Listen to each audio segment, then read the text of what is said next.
Ada sebuah suara dari masa lalu yang pesannya masih relevan banget sampai sekarang. Yuk kita bedah bareng.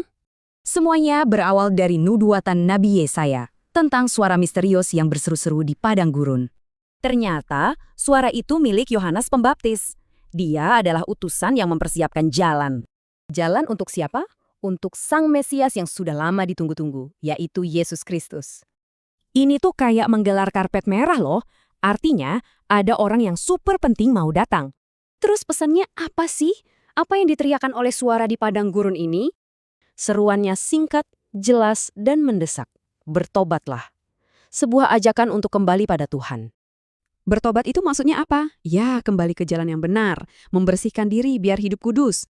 Yohanes mengajak orang melakukan 3 hal ini, sebagai bukti mereka benar-benar mau berubah. Dan ternyata, pesannya didengar. Orang-orang datang dari mana-mana untuk mengaku dosa. Tapi, ya gitu deh, ngaku salah itu kan susah. Kita seringnya nggak mau dianggap pendosa.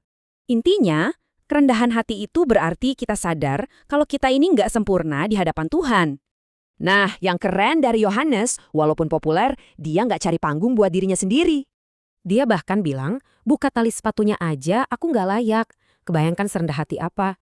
Yohanes sadar betul posisinya. Dia cuma alat untuk menunjuk pada Yesus.